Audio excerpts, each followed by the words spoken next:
Gazze savaşı başlamadan önce de biz zaten Gazze'de vardık. Yardımlarımız devam ediyordu. Mesela orada bizim zeytin ağacı dikme projemiz vardı.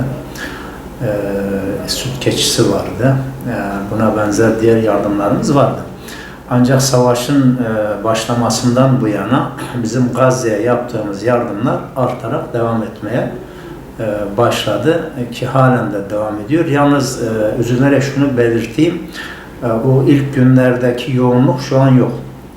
Yani sanki bir alışılmışlık var, bir kanıksanmış gibi durumda.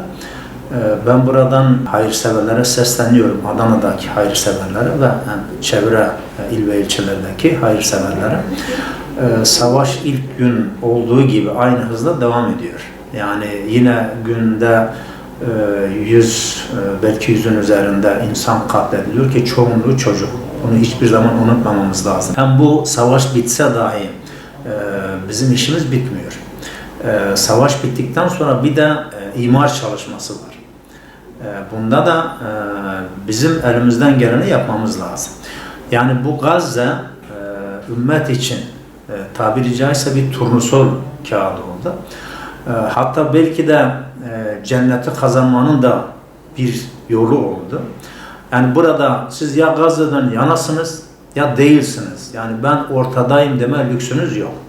Düşünün İsrail gibi bir katilin etrafında Amerika'dır, İngiltere'dir, Almanya'dır, Fransa'dır ve birçok batılı ülke olmasına rağmen Gazze'nin yanında duran maalesef hiçbir İslam ülkesi yok. Yani fiili manada. Belki dolaylı destekler var ama fiili bir destek yok ülkelerden. İnsan isterdi ki en azından 5-6 tane İslam ülkesi bir araya gelsin ve yumruğunu masaya vursun. Maalesef bu olmadı. Dolayısıyla iş yine halka kalıyor, hayırseverlere kalıyor. Bunu hiçbir zaman kanıksamayalım.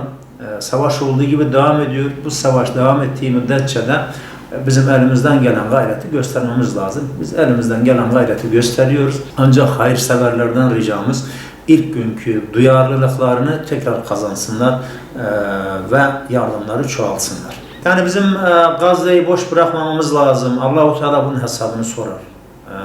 Taraf değilseniz bertaraf olursunuz. Bunu herkesin çok iyi bilmesi lazım. En azından tarafımızı belli etmemiz lazım. Karınca kararınca elimizden ne gelirse bunu yapmamız lazım. Hayırseverlerin bunu bilmesi lazım. Biz onların yardımlarını bekliyoruz. Gazze'ye ulaştırılmak üzere.